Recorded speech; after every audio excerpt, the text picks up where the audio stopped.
When people ask when the Second World War began, the usual answer points to Poland in September 1939. That answer is not wrong for Europe, but if you stand on the stone spans of Lugu Bridge, southwest of Beijing, the clock looks different. On the night of July 7, 1937, a local confrontation between Chinese and Japanese troops opened a war that would consume China for 8 years and merge into the Pacific side of the global conflict. The place matters. Lugu Bridge, known in the West as the Marco Polo Bridge, crossed the Yangtze River near the walled town of Wanping outside Beiping, the city now called Beijing. It was not an isolated rural crossing. It sat inside a tense North China landscape where foreign troops, treaty rights, railways, puppet regimes, local armies, and imperial ambitions had created a military geography of suspicion.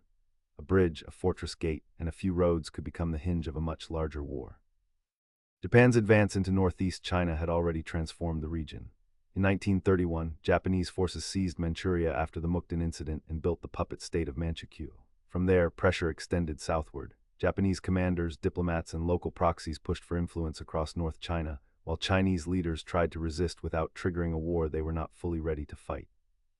By 1937, the frontier of power was no longer clearly marked on a map.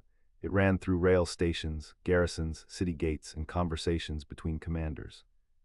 The immediate incident began during a night maneuver by Japanese troops near Lugu Bridge. Shots were heard. A Japanese soldier was reported missing. Japanese officers demanded permission to enter Wanping to search for him. Chinese authorities refused. The missing soldier was later found, but by then the demand itself had become a test of sovereignty and military will. If Japanese troops could enter the walled town on their own terms, Chinese authority would be publicly diminished. If Chinese commanders refused, the crisis could become an armed confrontation. This is why the first shots remain historically important even though the precise details are disputed. Historians do not need a single settled first shooter to explain the cause of the crisis. The evidence is a record of military pressure, official demands, and surviving accounts that do not remove every uncertainty. It is unclear exactly whose bullet first crossed the dark, and it is likely that later political claims hardened faster than the source record could settle them. The question is not only who fired first. The deeper question is why the situation was so ready to explode. The cause lay in accumulated pressure, Japan's imperial policy, China's defense of sovereignty, weak trust between commanders, and armed routines in a symbolic place. Historians often separate the immediate trigger from the deeper causes, because a missing soldier report could matter only in a landscape already prepared for confrontation. Both sides were armed. Both sides expected the other to use incidents for advantage. Both sides had officers on the ground whose decisions could outrun diplomacy. A small uncertainty inside a heavily militarized setting became enough to trigger a chain reaction. Through the night of July 7th and into July 8th, fighting flared around the bridge in Wanping. Artillery and machine gun fire entered the story. Chinese defenders, including units associated with the 29th Army, resisted. Japanese forces reinforced. Negotiations tried to contain the clash as a local incident, but trust was too thin and political stakes were too high. Each movement of troops made the next compromise harder. Each casualty made withdrawal look like weakness. For a brief moment, there were still possible exits from the crisis. Local arrangements were discussed, commanders exchanged messages, officials talked about responsibility, withdrawal, and order, but the logic of escalation was already working. Reinforcements arrived, public opinion hardened, leaders feared that backing down would invite further pressure. What had begun as a missing soldier dispute now touched the larger question that had haunted North China since Manchuria. Could China preserve territorial authority against Japanese military expansion? The fighting around Lugu Bridge did not by itself destroy every path to peace. It did something more dangerous. It revealed that the old system of half-crisis, half-negotiation could no longer hold. In the following weeks, Japanese forces moved toward Beiping and Tianjin. Chinese resistance and Japanese escalation widened the conflict. By late July, the North China crisis was no longer a footnote. It was the beginning of full-scale war. That war soon spread far beyond the bridge. Shanghai became a massive battlefield. Nanjing fell, followed by atrocities that remained central to Chinese historical memory. Wuhan, Chongqing rail lines, river cities, villages, and supply routes became part of a long conflict of occupation, resistance, bombing, famine, displacement, and international diplomacy. Millions of soldiers and civilians were pulled into a struggle that did not end until Japan's surrender in 1945.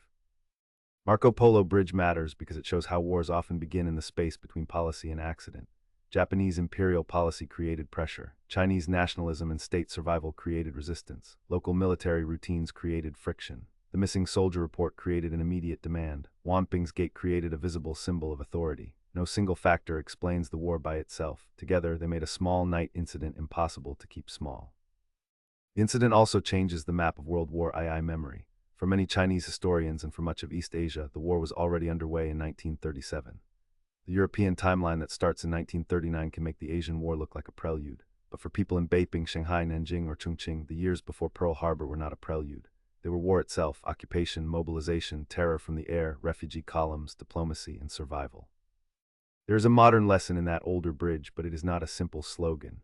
The lesson is not that every incident must lead to war. Many incidents do not. The lesson is that militarized disputes become dangerous when leaders lack trusted channels, when local commanders believe they must prove resolve, when propaganda turns compromise into humiliation, and when a symbolic place becomes a test of national survival. Escalation is not magic. It is built from decisions that make the next decision narrower.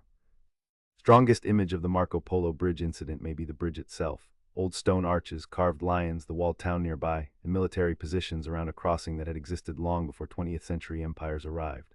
A bridge is supposed to connect two sides. In July 1937, this one exposed how disconnected the political realities had become. The physical distance across the river was small. The strategic distance between concession and war was suddenly vast.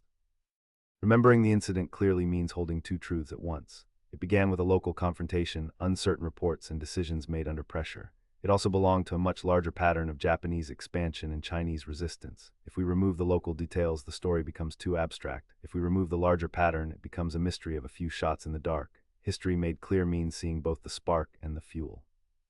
The war's expansion also drew outside powers into decisions they could not ignore. The United States, Britain, the Soviet Union, Germany, and other governments watched the conflict through the lens of trade, ideology, treaty ports, missionaries, refugees, and strategic balance. Foreign diplomats tried to describe whether the clash was a local incident, an undeclared war, or something larger. The words mattered because labels shaped arms sales, sanctions, mediation, and public opinion. Yet the people under the bombs did not live inside legal categories. They lived inside the consequences of failed restraint. For China, the crisis became part of national survival. The nationalist government under Chiang Kai-shek had to decide when resistance was unavoidable, even if the army was unevenly trained and the state was still politically divided. The Chinese Communist movement, regional commanders, and ordinary civilians all occupied different positions in that struggle. The bridge incident did not erase those divisions, but it forced a wider argument about resistance to Japanese invasion. In that sense, July 7th became both a battlefield date and a political memory. For Japan, the incident exposed the danger of military initiative outpacing civilian control. Field commanders, empire-building assumptions, and confidence in quick victory encouraged steps that created a war far larger than many planners expected. What seemed like a coercive move in North China helped open a conflict that drained resources, brutalized civilians, and pushed Japan toward wider confrontation with powers across the Pacific. The cause and aftermath were connected. A local demand at Wanping became part of the road to strategic overreach. By the time the guns fell silent in 1945, the bridge near Wanping had become more than a place on a road. It had become a marker of how the Asian War began, how fragile peace can be when armed powers test each other in symbolic spaces, and how a night exercise can become the opening scene of an 8-year catastrophe. On July 7, 1937, the road over Lugu Bridge did not simply lead into Wanping. It led into the war that reshaped East Asia and helped define the 20th century.